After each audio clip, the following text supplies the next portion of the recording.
When you demonstrate the role of the accountant using the Partner Sales Playbook, it's important for you to emphasize the role-based homepage, the ease of navigation, access to reporting for accountants, and of course, managing control with their chart of accounts. Good luck in that demonstration. When you think about the typical accountant, they manage the day-to-day, detail-oriented work of doing the accounting for the company. All of them are very comfortable with numbers and being exact. And in fact, it stresses them out to leave work to the next day. And so doing things right the first time saves time in the long run.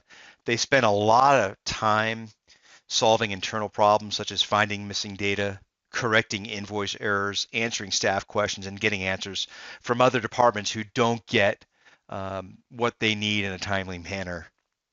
In this scenario, what we'll show is essentially logged in as the accountant, quick access to financials, how to add a new account to the ledger. We'll enter in a journal expense, and this is asterisk because it's going to actually use the integration within Excel to be able to bulk import multiple transactions into a journal, and then we'll analyze an account.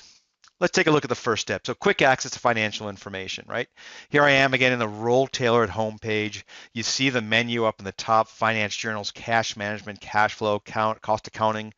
Again, these are part of the pre-built. It's going to be unique to that particular role. Um, Anyone can personalize the homepage. We can turn off some of these activities. We can add these cues. So I've got payments, document approvals, financials, etc. And as I scroll down, you can see I've got a number of different charts, graphs, key information, again, that's relevant to me.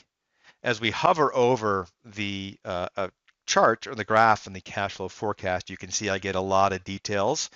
And then I can drill into that and see a list of, in this case here, all of the entries that made up this cash flow forecast.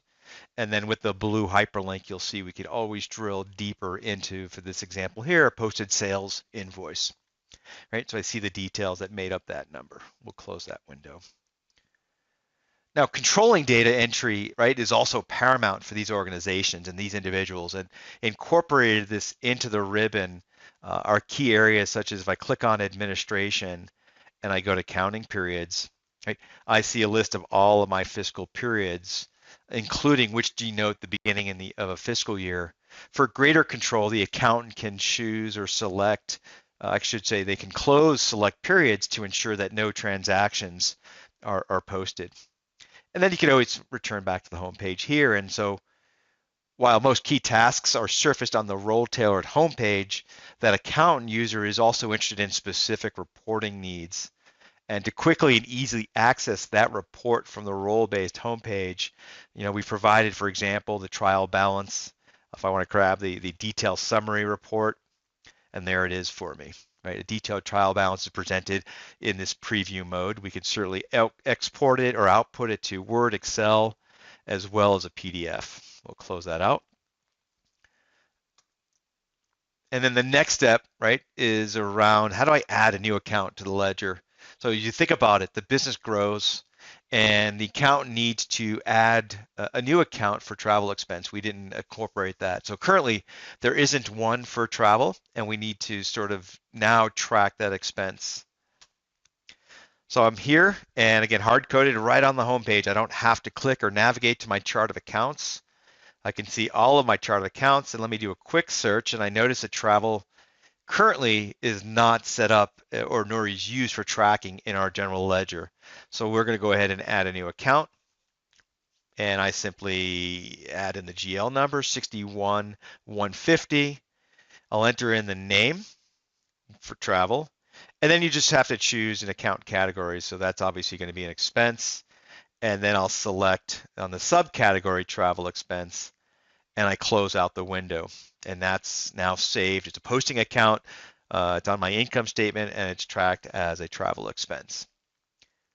So that was a very simple and easy process for anyone to add or to the accountant to add. Well, now I need to track an actual entry off of that account. So let's go ahead and enter the journal entry. So in the same list, I have my filter on travel. I'll select on general journals, and we'll just open up the default journal batch. And so I've got it towards a GL account. I'll go ahead and select my search, and I could type in, right, 61150, select on travel. Let me scroll over to the right and enter in that amount. And I could be done with this journal entry. However, we want to leverage some of the other capabilities within Business Central. So if I select on Navigate, I want to apply this to a dimension or to a business unit. And so if I select on Navigate, and in the ribbon there's the dimensions, right? We've got our dimension set up, and I'll select it by department. And in the value, I want to assign this to the sales department. And then I close this out. And now you can see in the right-hand side of the fact box, this expense for $14,500 will be tracked against that department as soon as I hit post. And then I see the lines have been posted correctly. And just to confirm, in the report, I can select a detailed trial balance. It's filtered on that account number. And again, I can either send this, I could schedule this, send it to Excel, Word, PDF, or I just want to preview it on my screen to see that we're debiting travel expense of $1,400. And then the last step I want to show is beyond the accounting systems and the traditional way of just entering a journal entry like we did, right? Business Central allows users to import those entries directly from Microsoft Excel. Let's take a look.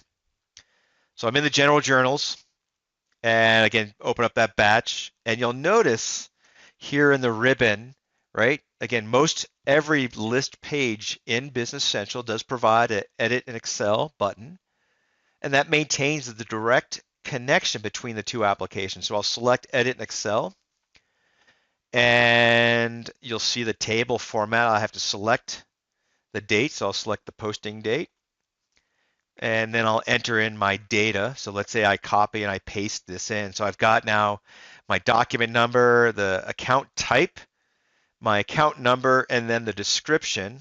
And we'll scroll over to the right to see a little more detail. The debit amount, credit amount, where applicable, it's non-taxable, and then some of the batch name, etc. And in the window, in the preview window on the right-hand side, you'll see here, if I hit publish, it's giving me just a warning to let me know that it's going to create these 6 rows in Business Central. Do I want to continue? And I select yes. And in the message bottom here, it says the publish was successful. Let's minimize Excel. And now you see that this Edit in Excel delivers a very simple and easy way for data entry. Accountants, clerks can perform their jobs. And so, of course, naturally, the logical step would be to post, but we'll go ahead and close this out since we've already gone through how to post a transaction. The last step would be, again, as controls are essential to accounting, I want to ensure that we keep a track on, say, miscellaneous expenses. Occasionally, someone might accidentally code an expense. So let's go ahead and take a look at that. So on the home page, if I scroll down, you'll see here again, I have my favorite accounts, and I'll open up payables. And so within payables here, I can select on ledger entries and see all the details that made that up. And I can also take a look at the GL account balances. And you could toggle between the view by week or view by month. So again, when I think about the need for the accountant to quickly find the data they need to make sure it's accurate and correct, right, and to reduce the number of clicks in their day, I think the accountant role homepage does that for them, and it limits the errors and ensures that we have correct data.